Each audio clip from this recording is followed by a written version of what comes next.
The battle between House Democrats and the White House started early today, beginning with President Trump's decision to exercise executive privilege to halt the release of the unredacted Mueller report. Chief White House correspondent John Roberts has the latest from the North Lawn. Good evening, John. Hi, Brett. The Department of Justice had tried for days to reach an accommodation with Chairman Nadler, but when those negotiations broke down, the president jumped in. The battle between the White House and Congress over access to the full Mueller report and background materials turned into all-out war today when President Trump asserted executive privilege, denying Congress everything. Chairman Nadler is asking the Attorney General of the United States to break the law and commit a crime by releasing information that he knows he has no legal authority to have. The White House said it was the Attorney General who asked the White House to invoke executive privilege. Bill Barr faced with increasing pressure from Gerald Nadler's Judiciary Committee to hand over an unredacted version of the Mueller report and all of its background information. The Attorney General is protecting information, grand jury information, confidential information that he cannot release. The fact that the chairman knows that and continues to ignore it is absolutely absurd. Democrats point out that the White House did not claim executive privilege over the release of the Mueller report. To try to assert executive privilege after the fact is laughable, it's frivolous, and it has no basis in reality. The White House also continues to deny congressional demands for the president's tax returns. Today, the New York Times reported on information from the president's tax returns for the years 1985 through 1994. The Times says the president's core businesses lost a whopping $1.17 billion in that time, and that because of the losses, President Trump paid no taxes for 8 of those 10 years. On Twitter, the president derided the report as fake news, but did acknowledge that back then, real estate developers were entitled to massive write-offs and depreciation. You always wanted to show losses for tax purposes and often renegotiate with banks. The president adding, quote, "It was sport." House Speaker Nancy Pelosi said the report was intriguing. When asked if it reveals anything new about the president, she said, "Nothing new." It does tell us, though, that it would be useful to see his tax returns, as the law says. The New York State Senate today threw Democrats a bone, passing a bill that would allow Congress to request the president's state tax returns. That bill now goes to the Assembly for passage. Brett? Hey, John, in the midst of these trade talks with China, Secretary of State Mike Pompeo overseas had a warning about China at a speech in London today. Take a listen. As a matter of Chinese law, the Chinese government can rightfully demand access to data flowing through Huawei and ZTE systems. Why would anyone grant such power to a regime that has already grossly violated cyberspace? But President Trump tweeted that China was coming to town to make a deal on trade. So what's the deal with this? Yeah, well, the Vice Premier Liu He will be here tomorrow for trade talks. The White House indicates that China does want to make a deal, but over the weekend, China indicated that it was reversing itself on some core principles, including binding legal language. The president suggesting maybe they're just trying to delay the talks in hopes that they'll be negotiating with Joe Biden in 2021. So the president is giving China a little bit of a hurry-up ball for anybody who plays golf, threatening to impose new sanctions on China on Friday morning if tomorrow's talks do not bear fruit. Brett? All right, John, thank you. Passions are high, as you might imagine, on the House Judiciary Committee as they prepare to vote on whether to hold Attorney General William Barr in contempt. This as President Trump has now asserted executive privilege over the full unredacted Mueller report and other investigative records that had been subpoenaed by House Democrats. Watch. No person, and certainly not the top law enforcement officer in the country, can be permitted to flout the will of Congress and to defy a valid subpoena. No person, not the Attorney General, not the President, can be permitted to be above the law. This is the first step. What a cynical, mean-spirited, counterproductive, irresponsible step it is. Democrats have no plans, no purpose, and no viable legislative agenda beyond attacking this administration. Meanwhile, a White House official is telling Fox News that when Attorney General Barr walked into a cabinet meeting today, he was greeted with a standing ovation. Let me bring in Republican Tom McClintock. He sits on the House Judiciary Committee. And Democrat John Garamendi, a member of House Armed Services, both from California. I would imagine you guys already know each other. I want to hear, first of all, the reaction to the executive privilege, Congressman McClintock. Why that, just as this was starting today? Well, I mean, that's going to shift the matter into the courts where the issue can be decided properly. What the subpoena does is require the Attorney General to break the law. The Democrats know he cannot comply with the subpoena and obey the law at the same time. He cannot obey the law and obey the subpoena at the same time. The two are mutually exclusive. They know that. That's why they're putting him in this box, because they know they'll never be called out on it. Congressman Garamendi, you know, there are some, even within your own party, who are critical and say, well, why didn't you just push this on ahead? Why are you stopping at all? That you're not actually going hard enough. Well, there are some very fundamental questions involved, leaving aside the question of obstruction of justice, leaving aside the question of collusion. The Mueller report does have valuable information that we really should have available to us to deal with the election process. Are there things in that report beyond the portion that's made public that could inform us about how we can protect our election process? We do know that Russia didn't disappear. They're going to come back in 2020 and mess with the election. Quite possibly other players, both national and as well as rogue players, will be involved. So there's valuable information on that score. With regard to the obstruction issue, Mueller did lay out 10 or so different potential obstruction issues. Is it important for Congress to know about that in the detail beyond it? The I want to step in. I you go right ahead, and then I'll follow up with a couple of points there. Number one, there was nothing in the law requiring the release of the Mueller report in any circumstances. The Attorney General did that anyway. The part that he could not release is forbidden by for release by federal law. And the other issue that he has to deal with is he has offered the chairman of the committee, come over, there is some things we can share with you in a classified setting.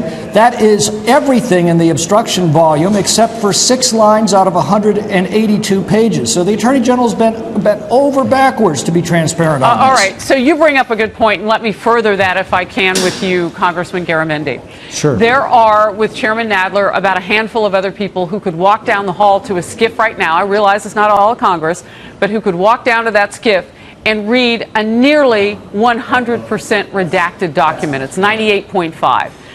And I'm wondering why it is at the start of this hearing today, he addressed that saying, no, it hasn't happened, because he wants to see the whole thing. Have you read even what's in the bloodstream of the American people? Because I have. Have you read it?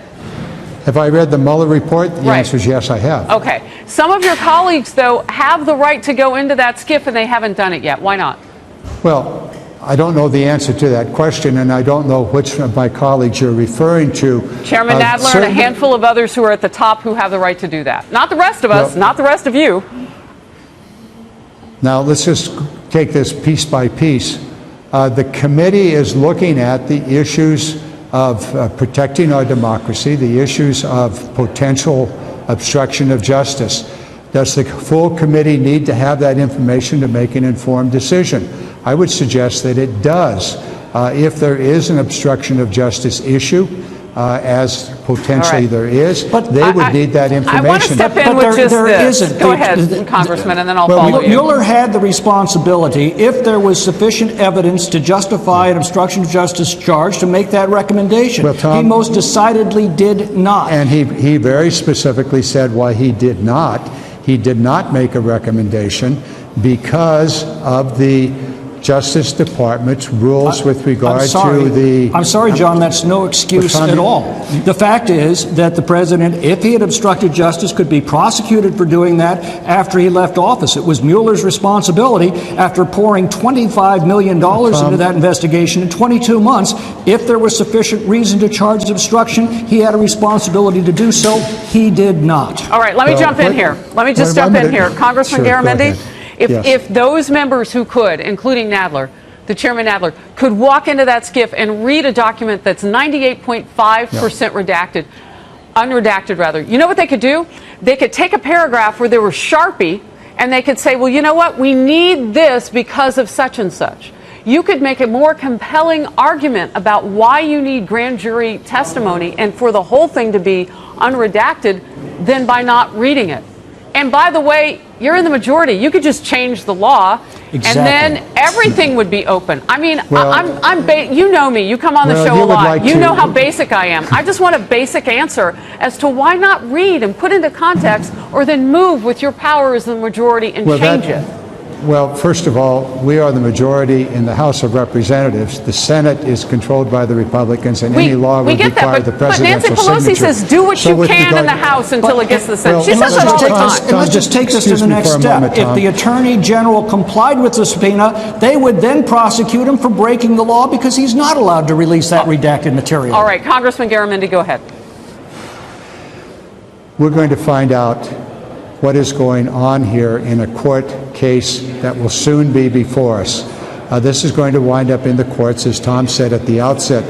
He may be making a valid argument that the court would uphold. On the other hand, his argument may not withstand a review by the court. We will see.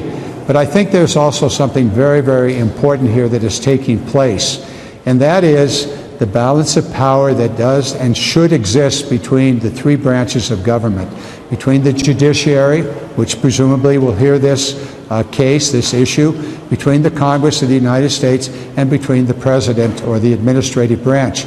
There is a fundamental fight going on here about power distribution between the three branches of government. The way this is going is we may very well wind up with an extremely powerful president going into the future.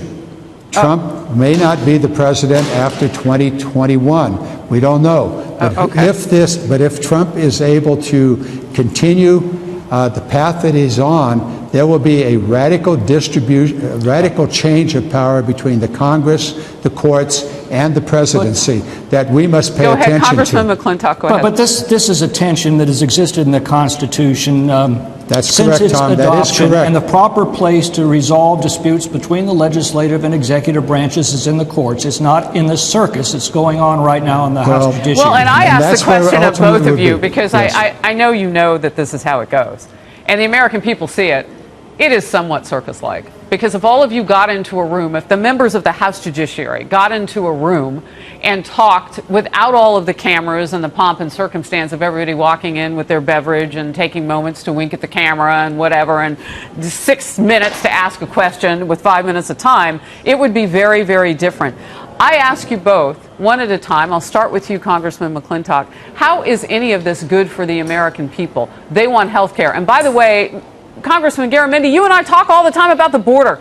There's a lot going on at the border right now. And by the way, the Judiciary Committee has jurisdiction over the border. We have an unprecedented crisis going on there, and it has spent exactly zero of its time since we reconvened with the new Democratic majority to consider it. Well, We've Tom, been taking up all of the bandwidth with this nonsense while our borders collapse. Tom, that's not quite true. The subcommittee of the Judiciary Committee that deals with immigration is busily working now with The Judiciary Republicans. Committee has not devoted a moment to it. Tom, please, if you would just give me a moment here. The fact of the matter is a subcommittee of the Judiciary Committee, the one that deals with immigration, is working on a bipartisan bill to address the border issues. Will they be successful and will it get to the full committee?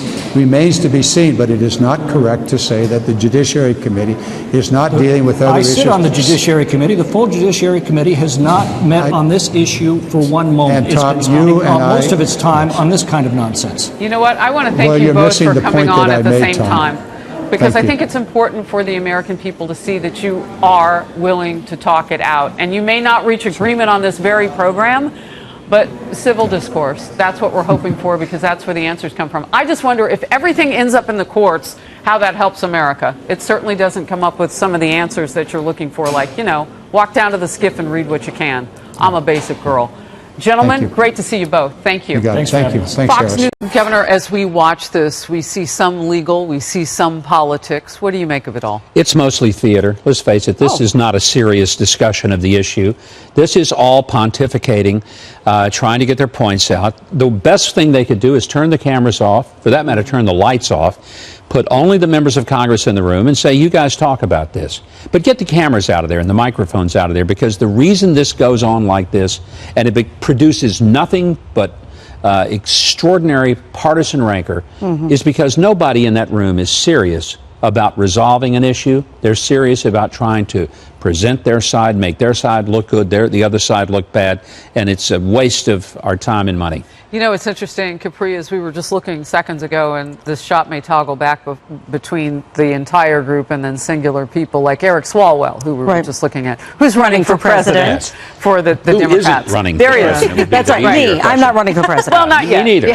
So when you look at this, though, and you see sort of the elevation of drama and the whole room, you hear what the governor is saying, and you can't miss it when you've got a 2020 presidential candidate in the center. Right, and we've seen it so much in the Senate Judiciary Committee as well, and all of their hearings, because there's so many members of the United States Senate running for president as well. I'm very frustrated by this process. Yes, and we've heard from a number of the members of the committee on the Democratic side that the Mueller report essentially leaves the issue of obstruction in the hands of Congress. That's fine. Congress has a constitutional oversight duty in co-equal branches of government. Yes, that's accurate. But guess what? You can do your job without having a show like this by the swamp for the swamp. And this bringing to your point, Governor, if we really want to get to the bottom of some of these issues or have a conversation with Robert Mueller, which I know now President Trump is saying he doesn't want him to go and testify, but do it behind closed doors, because right now all the back and forth on both sides is further eroding what is already a pretty precarious belief in our institutions.